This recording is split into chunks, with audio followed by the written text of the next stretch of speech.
All right, let's get started. My name is Jack McGinnis. I'm Managing Partner at Relationship Impact, where our sole focus is on working with executive teams and leadership teams of companies big and small to help them work more effectively together, both structurally and relationally. So today's topic is an important one because what we find is that collaboration is an often misused term that if not managed well can lead to some challenges on leadership teams and elsewhere. But so let's talk first about what's their definition of collaboration is the action of working with someone to produce or create something, right? And so that's a very broad definition, action of working with someone to produce or create something. And so what we often see as a challenge is that collaboration, we often will ask the teams we're working with, what are some characteristics of great leadership teams? And, one of the things that will come up is collaboration, right? Great teams are collaborative, no question about it. But what we often find is that leadership teams struggle with finding a good balance between how to keep their autonomy and how to collaborate well. Some team members will view collaboration as something that's sometimes maybe a necessary evil, or even worse than that, it sort of gets in the way of us doing our job effectively. While others might see collaboration as a vehicle for ensuring that everyone's voice is heard all the time on everything. And so those are obviously two extremes, but the extremes are sometimes informative, right? If you have a team of folks where some people are just craving their autonomy and just wanting to get stuff done and view even team meetings or the team construct as getting in the way of that, that's a challenge on the one end. And the other end is if you have a team that is where folks, or even some folks on the team, are just desperate to put their 2 cents into every conversation, even if not necessary, then that can be ineffective as well. So those are the sort of the polar opposites and some of the challenges we see in some of the teams we work on. Collaboration struggles. We find there's 3 main collaboration struggles. There's probably others, but these are the ones that we see a lot in the work that we do. Executive autonomy is one of them. And what we mean by that is most executives rise the ranks in the organization because of some type of expertise that they have, and they feel like they're good at the work that they do, and they derive a lot of their satisfaction and their self-worth almost from how well they do that, and so sometimes people crave autonomy, and from our perspective, autonomy can really help drive more effective collaboration, which we'll talk about in a second. But autonomy, the need for autonomy, can sometimes get in the way of teams being as collaborative as they should be, or to help strike that good balance. Organizational pace and complexity. No question that this can sometimes get in the way of a team's ability to collaborate as well as they should, because things are just coming fast. There's a lot of challenges that they're dealing with, and they just need to go forth and execute rather than spending a lot of time debating, sharing information, that type of thing. And the next one is faulty team assumptions. And what we mean by that is some executives believe that collaboration means that everyone gets to have their voice heard on all issues. Working with a new team right now, it's a trade association that a fairly big trade association that has I think a 9-person executive team, and there is clearly on this team there are a couple folks that really feel like if they don't have their voice heard on every topic, then they, not just their voice, but everyone's voice should be heard on every topic. Otherwise, they're not collaborating well. And you know, from our perspective, that's not necessary for collaboration to be as effective as it can be. So autonomy, pace, and a faulty assumption around overdoing collaboration or having to reach a consensus on every issue. So these are some of the struggles we see our clients dealing with as it relates to optimizing collaboration. And so let's talk a little bit about autonomy and collaboration. There's a great study done by the tech company Slack called Good Collaboration, Bad Collaboration.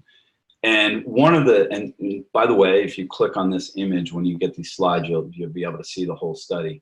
But one of the interesting quote that came out of this is that autonomy can actually help drive effective collaboration, as it tends to yield new ideas, which many times require you know, perspectives from other people, debate, challenge, and you know, experimenting your thoughts and ideas with other people. And so there is a strong relationship between you know, a person's need for autonomy and effective collaboration. Diligence and collaboration. Let's talk a little bit about that. So what we mean by that, and again, another study, Journal of Experimental Social Psychology.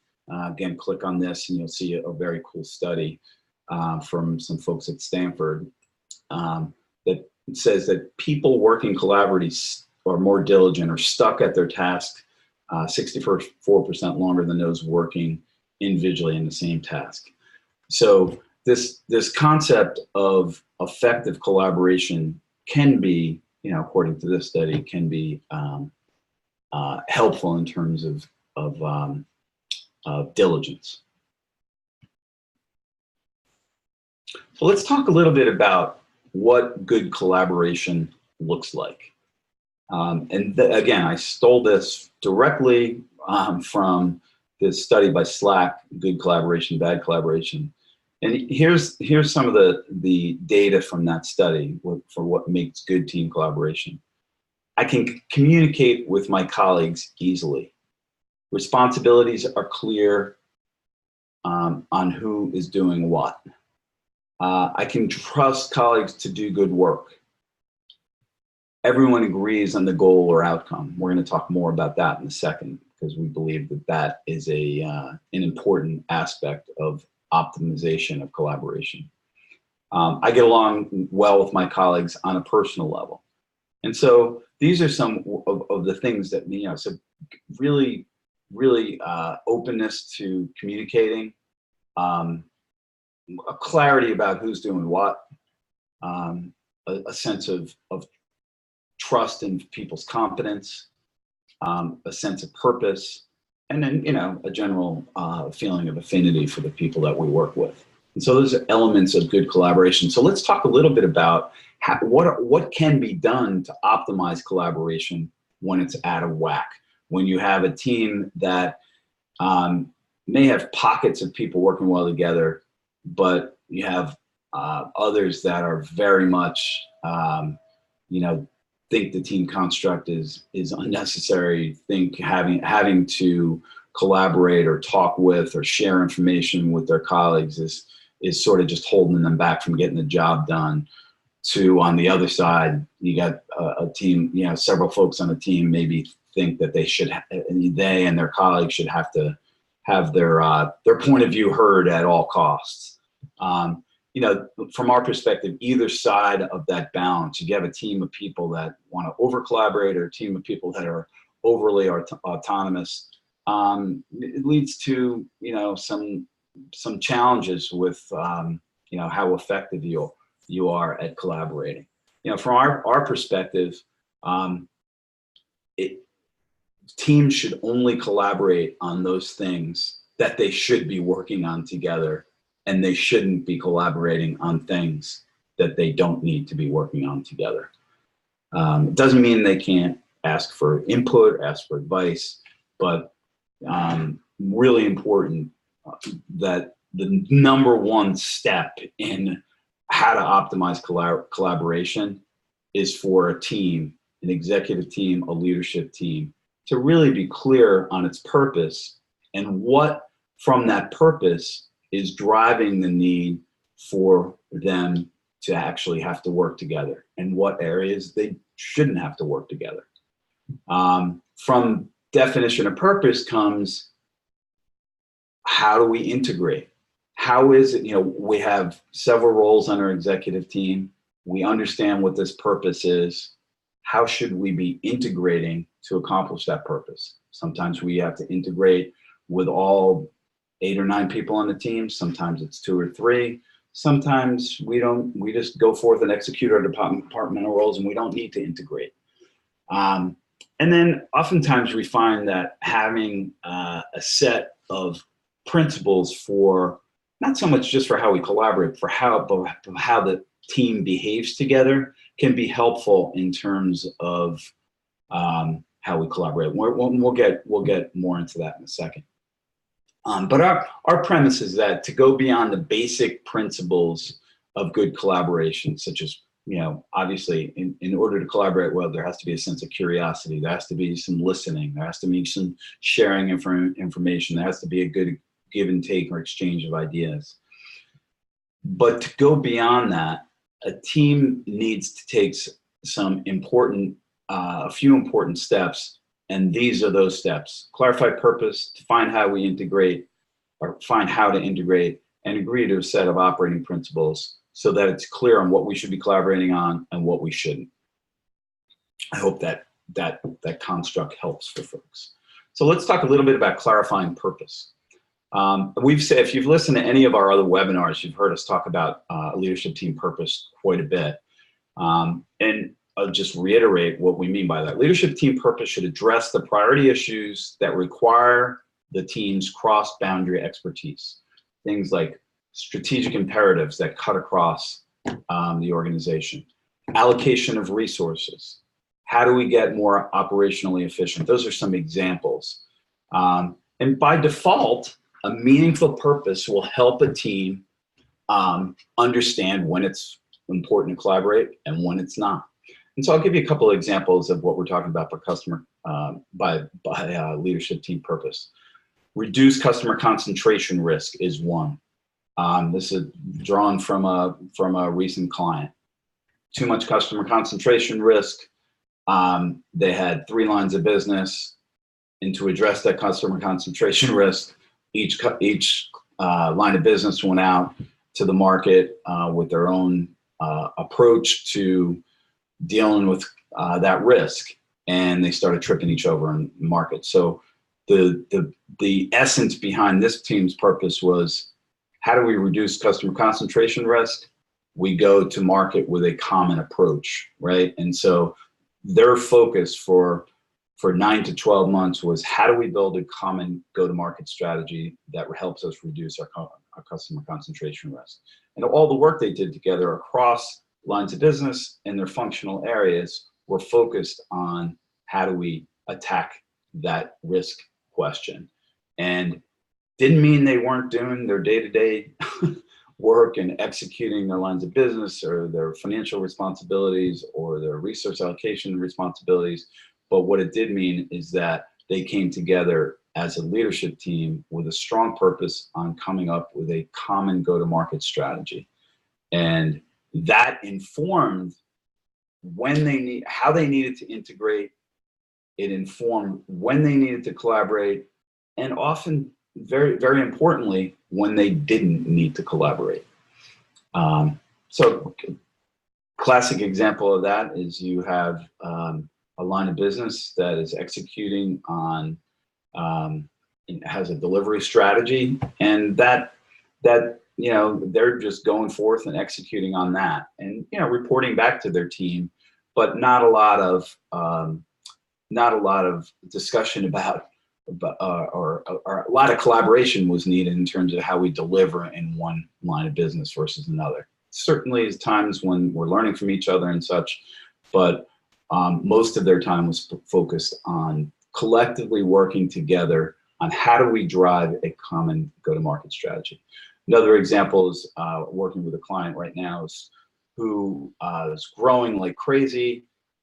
Their growth got out ahead of them a little bit, and their infrastructure wasn't necessarily in shape to support it, both from a systems and a process perspective. So for a 9-month to 12-month period of time, they're in the midst of it right now. They're building the process. They're putting in some new technology that is helping shore up their infrastructure to get out in front of their growth. So a lot of their time is spent on, you know, how do we work together across departments from a process perspective? What systems, you know, how do we put the right systems in place to make sure that our operations are shored up so that we can grow effectively? So really important construct in terms of leadership team collaboration. If there's strong purpose, there's a strong sense of what we should be working on together, then it really informs when and how we should be collaborating. Related to that, define integration. Taking time for team members to, and I have highlighted here the words discuss and debate, because I think that's the most important part of this. It's not so much the piece of paper or the document that's created in terms of how we should be integrating as an executive team, but it's the discussion and debate so that there's a clear understanding of what each other's roles are and what the gaps are, what the potential gray areas are, and what potential areas of, you know, people are duplicating effort are to get, again, to achieve that purpose. So really important that there's a good discussion and debate around what our roles are, how we need to integrate to achieve that team purpose. And below is just a few questions that you might ask that will help a team figure out how to integrate well. Who's going to lead each priority area? What specific contributions will each team member make or not? You know, maybe in some priority areas, there won't be a need for the CFO to contribute, for example. Is it necessary for all team members, related to this former question, is it necessary for all team members to be involved in all aspects of execution? Which roles have the greatest interdependencies?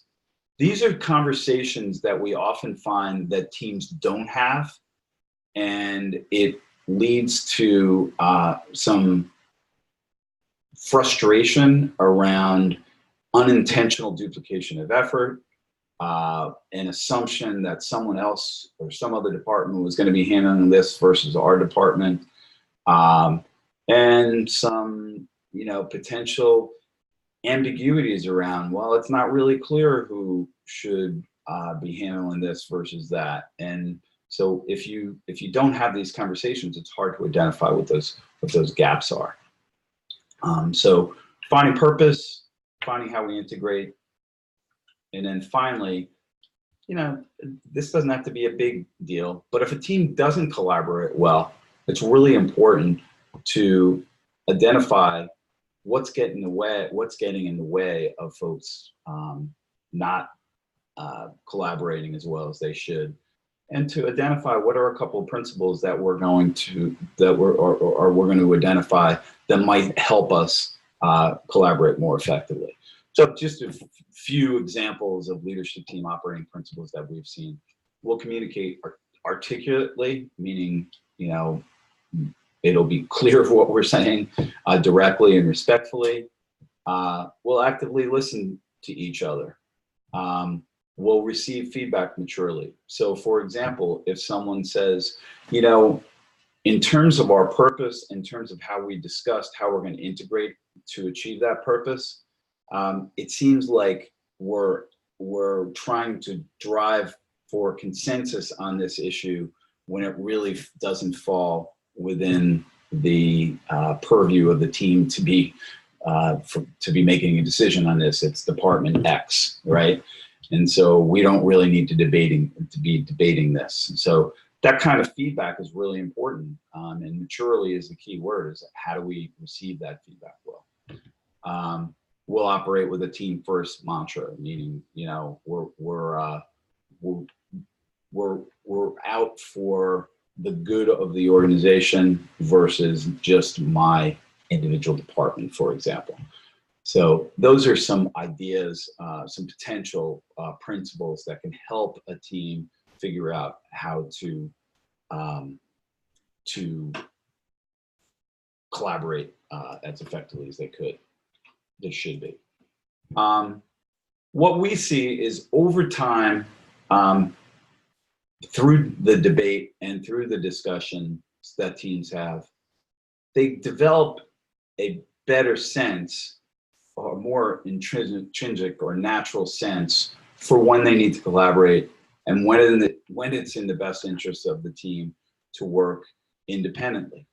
And they're not afraid to tell each other that. Like, you know, this is something that my department has our hands wrapped around. I think we're good. If you want to give your 2 cents, let's do that. You know, we can schedule some time for you to get together and give me your 2 cents, but let's not take up our time in our executive team meetings to deal with that, because that's a functional issue. Let's focus back on what we're supposed to be doing together as a team. So this was a short webinar. Our main premise here is that collaboration is really important for executive teams, but optimizing how a team collaborates is really, really important. Meaning focusing on what a team should be talking about together and what each functional or business unit lead should just be executing on independently. Really important. The only way we know of helping teams to move towards that optimal level of collaboration is to help them have productive discussions about what their purpose is, how they need to integrate, and how they're going to behave together to integrate well on a purpose. So I hope that was helpful for you today. It's a fairly simple construct. It's one that we see teams get themselves in trouble on, either on one end of the spectrum or the other. On, you know, there's too many autonomous people in the room and people don't really want to talk to each other, even when they should be. And then you have, on the other end of the spectrum, you have folks that want to collaborate and put their 2 cents into everything when they don't need to have their 2 cents into everything. So the only way we need to do that, know how to get folks to do that, is to force the conversations around what should we be working on together and what shouldn't we. So